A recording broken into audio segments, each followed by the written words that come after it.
Hello dear students, I am Proprietorship from LP Public School, Gulabazar, and we are B.St. syllabus. We are discussing chapter 2nd. And yesterday we talked about the 4 proprietorship forms. Today we will discuss about the merits of 4 proprietorship forms. Okay, what are the advantages of running this type of institution? So the first thing that is written over here is quick decisions. Yesterday we also discussed that the complete responsibility of the firm, that is sole proprietorship, is vested in a single person. He is the sole decision maker, and that's why the decisions are taken very fast and implementation is also very fast. So if your decisions are good, you will get proper results within expected time. But if there is a group and you have to convince everyone, as happens in the partnership forms, when you are relying on others for the decisions, then the decision making will take too much time, as happens in the democratic system. In India, the decision making is very slow because for each and every major decision making, there is a process of discussing this issue in Lok Sabha and Rajya Sabha, and after when the bill is passed with majority in Lok Sabha and Rajya Sabha, then only the policy is implemented. Otherwise, it is went for another discussion. So we can assume quick decision making is you are implementing your decisions very fast. It will reflect in the profitability of the firm. So for a small business organization that is controlled by a single individual, quick decisions are increasing the profitability and managing the resources with full efficiency.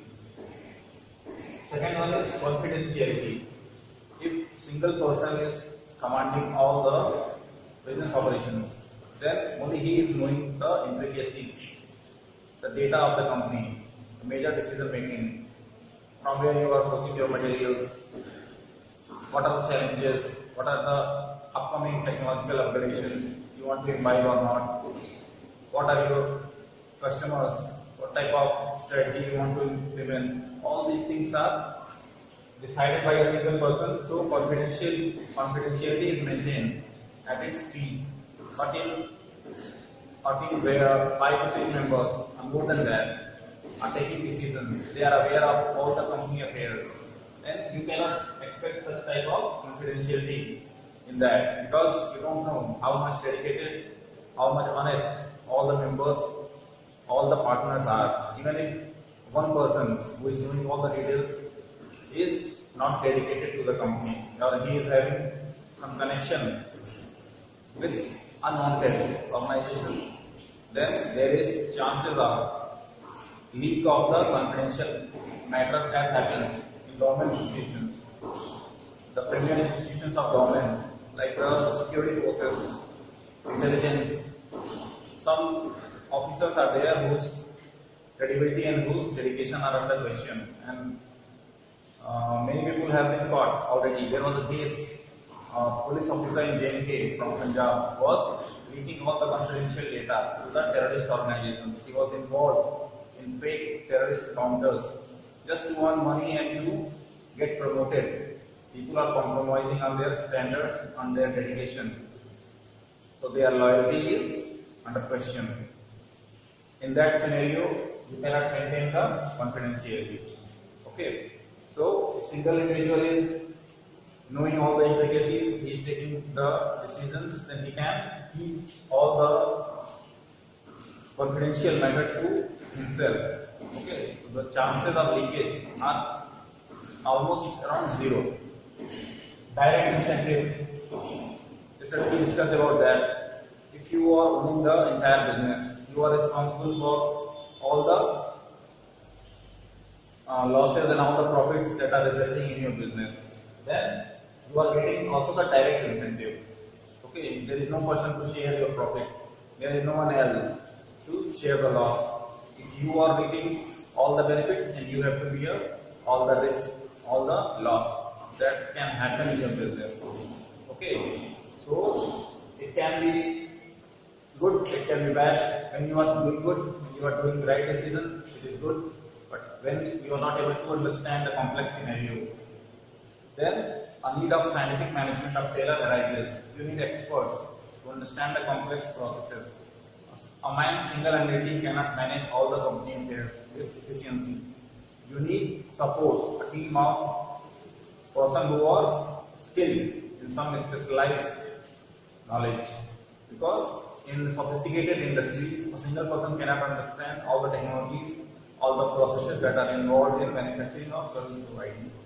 Okay, that's why the 8-4-man concept, functional 4-man concept was given by Taylor, because he believed wherever the process is sophisticated, then there is need of person who are very well educated and who are properly experienced, who understand the issues and then take decision accordingly. But for a small firm, this you can avail this direct incentive benefit. Next one is sense of accomplishment. If you are single-handedly leading the team, if you are the sole decision maker, you are the single performer, then all the credit of your business. If your business is doing good, you single-handedly enjoy all the glory, all the performance approvals. Okay. Suppose in a sports, if single individual is doing good in a tennis match, then the entire credit of the performance is going to him only. But in a cricket match, the performance of 11 players are measures. There is need of coordination and cooperation. Any person cannot say that his single performance is capable enough to make India win match. Our coordination of efforts are required if you want to win the match. If batsman is doing good, bowlers are also required to do good to defend the run.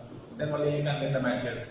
Whatever your score is, if your bowlers and spinners are not backing yourself, your team, then you cannot win any match in cricket. But in sole proprietorship form, it is like a tennis or badminton match. Singles. I'm not talking about doubles.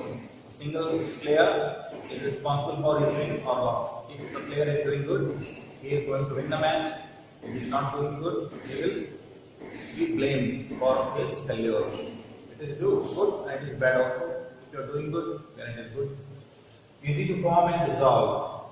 The sole proprietorship form, as we all know that these are small firms where there is very limited requirement of capital and a single person is taking decisions. So the formation process is also kept very easy. There is no complications as results in partnership firms and business houses, corporates, where you are raising capital from market, equity shares are raised, such type of complications are not there. The capital of a single individual, his own saving or he is borrowing from market, he is taking all the responsibility. So the formation is also easy. The government law procedures are very minimal in this. Only you have to register yourself as a sole proprietorship firm and then you can start your business very easily. Okay. And if you want to dissolve, if you want to stop your business, then there is no requirement of complex legal procedures. You can just report to the authority that I am going to dissolve my proprietorship firm, and it is very easy process. So you can understand the merits of sole proprietorship firm.